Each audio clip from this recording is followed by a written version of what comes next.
नमस्कार दोस्तों, स्वागत है आपका हमारे YouTube चैनल टोटल ज्ञान में। दोस्तों, चाणक्य नीति चाणक्य द्वारा रचित एक ऐसा नीति ग्रंथ है जिसमें जीवन को सुखमय और सफल बनाने में उपयोगी सुझाव दिए गए हैं। इस ग्रंथ का मुख्य विषय मानव समाज को जीवन के हर एक पहलू की व्यवहारिक शिक्षा देना है और इस ग्रंथ के बदौलत अगर कोई मनुष्य अपने जीवन में कोई भी काम करता है इस ग्रंथ के चलते हुए, तो वो अपने काम में हमेशा ही सफलता प्राप्त करता है। जी हाँ दोस्तों, आचार्य चाणक्य जी कहते हैं कि जो भी उनकी नीतियों का पालन करेगा, उनकी नीतियों को मानते हुए अपने काम को शुरू करेगा, तो वह अपने काम में कभी भी हार का सामना नहीं करेगा। क्योंकि दोस्तों, चाणक्य की नीतियों में इतना दम था कि उन्होंने अपनी नीतियों के बदौलत चंद्रगुप्त मौर्य को राजा की गद्दी पर बिठा दिया था। और इसी के साथ में उनकी चाणक्य नीति में इतनी पावर थी कि वह सामने खड़े व्यक्ति के मन तक की बात को भांप लेते थे। इसी के चलते आचार्य चाणक्य जी अपनी चाणक्य नीति में वास्तुशास्त्र के अनुसार बताते हैं कि अगर औरत यह 3 काम करती है तो समझ जाइए कि वह अपने पति को बर्बाद करना चाहती है। जी हाँ दोस्तों, वैसे कौन से 3 गंदे काम हैं जो अगर कोई महिला कर लेती है तो उसका पति बर्बाद और कंगाल या फिर यूं कह लो कि भिखारी बन जाता है। उनके बारे में जानने के लिए वीडियो के अंत तक बने रहिए और जान लीजिए कहीं आपकी घर की कोई महिला तो यह गलती या फिर यह काम तो नहीं कर रही। तो चलिए वीडियो में आगे बढ़ते हैं, लेकिन उससे पहले दोस्तों वीडियो को लाइक कर दीजिए और अगर आप भगवान श्री कृष्ण के सच्चे भक्त हैं तो कमेंट बॉक्स में जय श्री कृष्णा जरूर लिख दें। और दोस्तों, अगर आप ऐसे ही ज्ञान से भरे वीडियो देखना चाहते हैं तो बिना देरी किए सब्सक्राइब कीजिए आप हमारे YouTube चैनल को।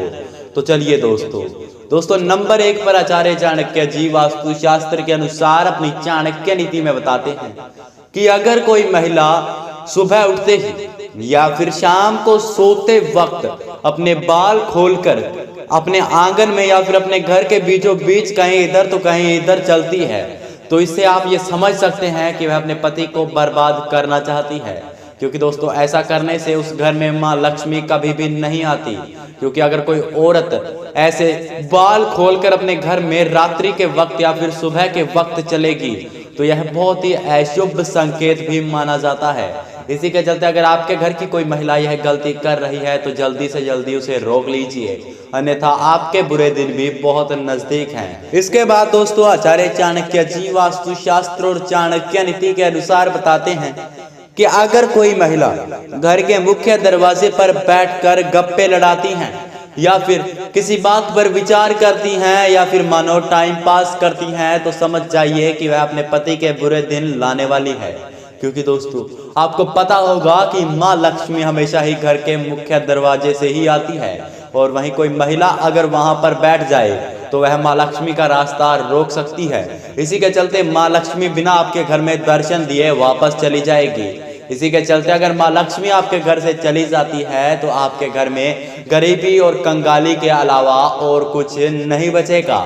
जी हाँ दोस्तों, और आपको यह भी खास ध्यान रखना है कि अगर आपके घर का दरवाजा जो मुख्य दरवाजा है, जिस घर से आप जिस रास्ते से अंदर बाहर आते हैं, उस रास्ते पर या फिर उस दरवाजे पर कभी भी गंदगी ना इकट्ठा होने दें। उस रास्ते पर हमेशा ही साफ सफाई रखें, क्योंकि माँ लक्ष्मी गंदगी वाले रास्ते पर भी नहीं चलती। इसी के चलते अगर आपके घर के मुख्य दरवाजे पर गंदगी है तो माँ लक्ष्मी फिर से आपसे घर से रूठकर चली जाएगी। तो इसलिए आप इस बात का भी खास ध्यान रखें। इसके बाद दोस्तों, आचार्य चाणक्य जी नंबर 3 पर चाणक्य नीति और वास्तुशास्त्र के अनुसार बताते हैं कि अगर कोई महिला घर में देर तक सोती है, जी हाँ दोस्तों, किसी भी महिला का देर तक सोना एक बहुत ही नकारात्मक ऊर्जा को अपने घर में वास कराता है।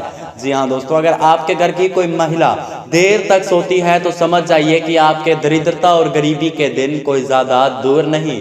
क्योंकि दोस्तों, आचार्य चाणक्य जी ने अपनी चाणक्य नीति में बताया है कि अगर कोई महिला देर तक सोती है और माँ लक्ष्मी उस घर में आती है और वह महिला को सोया हुआ पाती है तो वह माँ लक्ष्मी उस घर में बिना दर्शन दिए और बिना ही पैसा दिए वापस चली जाती है। इसी के चलते उस घर में दरिद्रता और कंगाली के अलावा और कुछ भी नहीं बचता।